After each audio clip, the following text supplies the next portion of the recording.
Every night when the sun goes down, this man starts getting anxious. And honestly, you can't really blame him, because when it comes to his beautiful wife, he feels completely powerless. Faced with his wife's bold advances, Camille feels like danger is approaching. As she walks toward him with clear intentions, he quickly blows out the candle and flops onto the bed, pretending to be asleep. Left alone in the dim room, Teresa stares at her husband's turned back, feeling a wave of sadness. She doesn't know how long she can keep living like this. That day, her husband didn't come home on time, which made his mother worry. Just as she spoke, they heard Camille's voice. He had brought someone home. The guest was named Paul, the same man who had helped Camille get his current job. The cheerful Paul was warmly welcomed by Camille's mother, but Teresa felt like an outsider again. Having grown up constantly being overlooked, she had long since gotten used to being invisible in this household. Few guests ever acknowledged her presence, and she had come to accept that.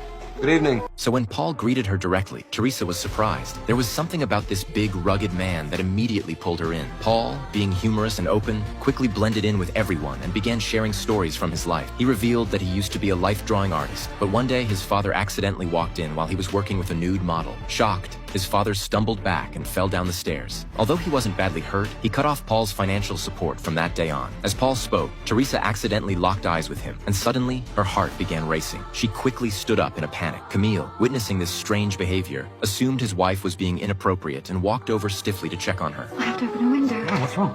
Nothing, the air is closed. But Camille didn't care about her feelings. He muttered that his wife wasn't being sociable enough, and it might make the guest feel unwelcome. Little did he know, Teresa's flustered state had nothing to do with being antisocial. It was entirely because of Paul. The next morning, Paul returned to deliver a finished portrait. Seeing the lifelike self-portrait, Camille and his mother were full of praise. Their closeness only made Teresa feel even more like a third wheel. Paul noticed it all. With Camille and his mother in high spirits, they suggested going out to buy champagne to celebrate and thank Paul for the painting. Even as they left, Camille couldn't help but show off in front of the mirror. As soon as Camille left, the air in the room shifted. Now, alone with Teresa, Paul stopped pretending altogether. Unbutton your blouse. Having been emotionally repressed for so long, Teresa finally chose to let go. You don't have time.